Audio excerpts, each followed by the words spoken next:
তো ভাই লোক এই ঈদ হবে কার, অঙ্কুশ দা নাকি অক্ষয় কুমার নাকি অজয় দেবগন? কারণ এই তিনজন স্টারের কিন্তু একসাথে ফিল্ম রিলিজ করতে চলেছে। এবার দেখার বিষয় যে কার ফিল্ম বক্স অফিসে বাজিমাত করে। তো hi guys, welcome to my YouTube channel cinema star. আমি অভিষেক, নাম তো শোনাই হোগা। তো 2024 ঈদে কিন্তু অঙ্কুশ দা মানে বর্তমানে দাদা কিন্তু নিয়ে আসছে মির্জা ফিল্ম, যেটা কিন্তু একটা হার্ডকোর কমার্শিয়াল ফিল্ম হতে চলেছে।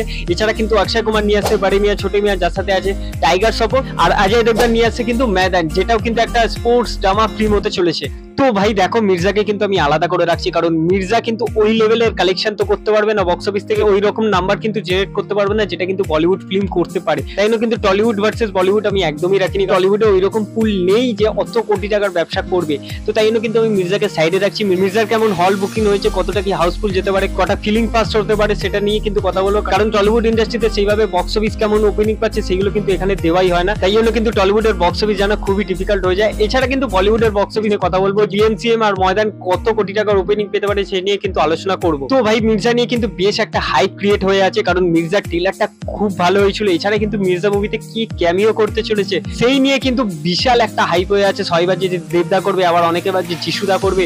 তো এই নিয়ে কিন্তু একটা বিশাল হাইপ হয়ে আছে। এছাড়া কিন্তু সুলতানের ক্যারেক্টারটা মানে যে ক্যারেক্টারটা কৌশিক গাঙ্গুলি প্লে করছে সেই ক্যারেক্টারটা নিয়ে কিন্তু চরম লেভেলের একটা হাইপ আছে, কারণ সেই রকম ক্যারেক্টার কৌশিক গাঙ্গুলি কখনোই আগে করেনি। আর ট্রেলারে যা দেখেছে কৌশিক গাঙ্গুলিকে অডিয়েন্স, সেটা তো দুর্দান্ত ভাই। কৌশিক গাঙ্গুলিকে হেভি লাগছে, তার ক্যারেক্টারটা দেখার জন্য আমি মুখিয়ে বসে আছি। আমি শিওর যে আমার মতো অনেকে মুখিয়ে বসে আছে কৌশিক গাঙ্গুলিকে ওই রকম ক্যারেক্টারের স্ক্রিনে দেখা। এবার দেখা যাক কতটা কি হয়। যদি ভালো মতো ফিল্মটা এক্সিকিউট হয়ে থাকে তাহলে কিন্তু ফিল্মটা একটা ব্লকবাস্টার ফিল্ম হতে পারে, অবশ্যই হতে পারে। আর অঙ্কুশদা যেভাবে এফেক্টিভ প্রমোশন করেছে ফিল্মটাকে নিয়ে, সেটার জন্য কিন্তু হাইপটা ভালো মতো হয়ে আছে ফিল্মের। এবার দেখা যাক ফিল্মটা কেমন ওয়ার্ড অফ মাউথ হয়, কেমন কি রেসপন্স পায়। কারণ ফিল্মটা কিন্তু অলরেডি এ সার্টিফিকেট পেয়ে আছে, মানে বাচ্চারা কিন্তু এই ফিল্মটা দেখতে পারবে না। কিন্তু খুব একটা ভালো নিউজ নয়, কারণ বাচ্চাদের নিয়েও কিন্তু অনেকে ঈদে ফিল্ম দেখতে যায়, বাংলা ফিল্ম কিন্তু দেখতে যায়, সেখানে কিন্তু এই ফিল্মটা বাচ্চারা দেখতে পারবে না। এবার দেখা যাক এই সার্টিফিকেট পাওয়া সত্ত্বেও ফিল্মটা কেমন বক্স অফিসে কালেকশন করে আনতে পারে। তো আমি যদি মির্জার অ্যাডভান্স বুকিংস নিয়ে কথা বলি, তাহলে কিন্তু লালি সিনেমা অলরেডি ফিলিং ফাস্ট হয়ে গেছে। এছাড়া কিন্তু মিনার, সাউথ সিটি, স্টারের মতো হল কিন্তু ভালো কিন্তু বুকিংস রেসপন্স পাওয়া যাচ্ছে। দেখা যাক কটা শো হাউসফুল মারতে পারে মির্জা, সেটাই দেখার বিষয় হবে। কারণ আমি যখন ভিডিওটা বানাচ্ছি তখন 2 থেকে 3টে হবে, তারপরেও কিন্তু 11 এপ্রিল অনেক স্পট বুকিং হবে, অনেক কিন্তু অ্যাডভান্স বুকিংস আরো বাড়বে। এবার দেখা যাক বক্স অফিসে কতটা কি করতে পারে মির্জা। সবাই কিন্তু এই ফিল্মটার উপর তাকিয়ে বসে আছে, এই ফিল্মটা মানে মির্জা আর খাদানের উপর সবাই তাকিয়ে বসে আছে ইন্ডাস্ট্রির লোকেরা, যে এই দুটো ফিল্ম কেমন পারফর্ম করে। এই দুটো ফিল্ম যদি ভালোভাবে পারফর্ম করতে পারে তাহলে কিন্তু কমার্শিয়াল ফিল্মের বাজার আবার উঠে দাঁড়াবে, আবার কিন্তু কমার্শিয়াল ফিল্ম হতে শুরু করবে। আমি চাইবো মির্জা খুব ভালোভাবে ওয়ার্ক করুক, অঙ্কুশদার সবচেয়ে বড় হিট এই ফিল্মটা হোক, কারণ অঙ্কুশদা খুব খেটে এই ফিল্মটা বানিয়েছে, নিজে প্রডিউস করেছে, সবকিছু লাগিয়ে দিয়েছে নিজে ফিল্মের ওপর, অনেক এফোর্ট আছে তার। তাই আমি চাইবো কিন্তু এই ফিল্মটা একটা ভালো বক্স অফিসে নাম্বার জেনারেট করে আনুক ইন্ডাস্ট্রির জন্য। এবার যদি আমি বিএনসিএম নিয়ে কথা বলি, তাহলে কিন্তু বিএনসিএম অনেকটাই এগিয়ে আছে ময়দানের থেকে। ময়দানে অ্যাডভান্স বুকিং একদম বাজে, তাও কিন্তু বিএনসিএম এর অ্যাডভান্স বুকিংস কিন্তু একটু হলেও ভালো হয়েছে। বিএনসিএম এর এখনো পর্যন্ত অ্যাডভান্স বুকিংস কিন্তু 1,90,00,000-এর মতো কিন্তু অ্যাডভান্স বুকিংস হয়ে আছে। এটা কিন্তু আমি 10 এপ্রিলের কথা বলছি। আরো কিন্তু স্পট বুকিং হবে, আরো অ্যাডভান্স বুকিংস বাড়বে, রাত্রিরে হলে আরো বেশি বাড়বে এটা।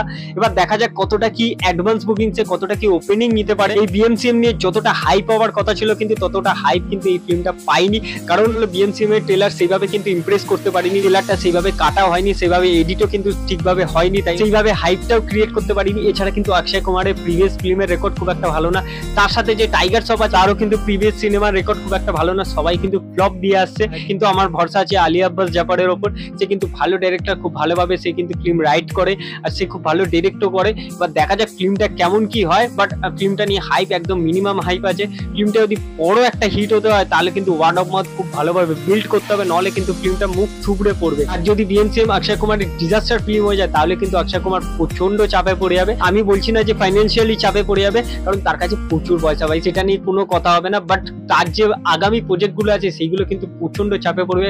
বড় বড় বিগ বাজেট প্রজেক্ট কিন্তু আছে তার হাতে, সেই প্রজেক্ট গুলো কিন্তু প্রডিউসার আটকেও দিতে পারে, যেমন কিন্তু টাইগার শ্রফে রয়েছে। টাইগার শ্রফের কিন্তু প্রডিউসাররা এখন তাকিয়ে আছে যে বাড়ি মিয়া ছোটে মিয়া কেমন ওয়ার্ক করে। এই ফিল্মটার ওয়ার্কের ওপর কিন্তু টাইগার শ্রফের আগামী প্রজেক্ট দাঁড়িয়ে আছে। যদি এই ফিল্মটা ভালোভাবে ওয়ার্ক করে তাহলে কিন্তু টাইগার শ্রফের র্যাম্বো ফিল্মটা আবার শুরু হতে পারে, নাহলে কিন্তু গল্পের খাতা চলে যাবে। এমসিএম এর অ্যাডভান্স বুকিংস নিয়ে আমার যেটা মনে হচ্ছে যে এই ফিল্মটা কিন্তু 15 থেকে 20 কোটি টাকার উপর ওপেনিং নিতে পারে, যেটা একটা ডিসেন্ট ওপেনিং। অক্ষয় কুমার যে লেভেলের স্টার, সেই লেভেলের স্টারের তুলনায় কিন্তু এটা একটা ডিসেন্ট ওপেনিং, মানে খুব কম ওপেনিং তোমরা বলতে পারো, কারণ এই ফিল্মটা কিন্তু আরো বেশি ওপেনিং ডিজার্ভ করে। ফিল্মটা বাজেট কিন্তু 300 কোটি বলা হচ্ছে। এবার দেখা যাক কত কত বড় হিট হতে পারে বিএমসি। আর অজয় দেবগনের ময়দান নিয়ে যদি কথা বলি তো ময়দানটা খুব একটা ভালো রেসপন্স একদমই পাচ্ছে না। ফিল্মটা কিন্তু ডিজাস্টারও হতে পারে, কারণ ফিল্মটার প্রমোশন কিন্তু কলকাতায় ছুটিয়ে করা হচ্ছে, তাও কিন্তু ফিল্মটা নিয়ে তেমন কোনো হাইপই নেই, কারণ ফিল্মটা ট্রেলার সেভাবে ওয়ার্ক করেনি, ফিল্মের গান ভালো না। এই ময়দান ফিল্মটা অনেকবার পোস্টপন্ড হয়েছে।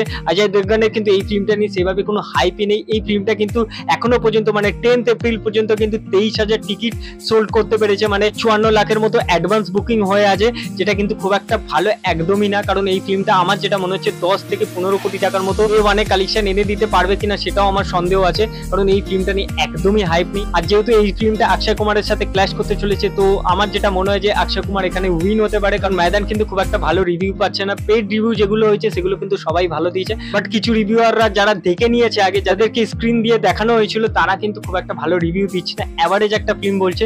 যদি অ্যাভারেজ একটা ফিল্ম হলে কিন্তু এই ফিল্মটা বক্স অফিসে মুখ থুবড়ে পড়বে। এবার দেখার বিষয় ময়দান তাও কি তার বাজেট রিকভার করতে পারে, কারণ অজয় দেবগনের কিন্তু প্রিভিয়াস রেকর্ড ভালো আছে, তার কিন্তু পরপর ফিল্ম হিট হয়ে এসছে। এবার দেখা যাক এই ফিল্মটা হিট হয় না ফ্লপ হয়, সেটাই দেখার বিষয়। তো ওভারঅল বিএমসি মির্জা ময়দান নিয়ে কিন্তু আমি খুব এক্সাইটেড। আমি কালকে দুটো ফিল্মই দেখার চেষ্টা করবো, কারণ তিনটে ফিল্ম দেখতে গেলে আমার পরের দিন সব রিভিউ গুলো দিতে হবে। আমি কালকে বিএমসি আর মির্জাই প্রথমে দেখবো, তারপর ওই রিভিউ গুলো আনবো, পরের দিন আমি গিয়ে ময়দানটা দেখে আসবো। তাই জন্য তোমরা আমার চ্যানেলটিকে সাবস্ক্রাইব করে রাখতে পারো কালকে এই রিভিউ গুলো দেখার জন্য।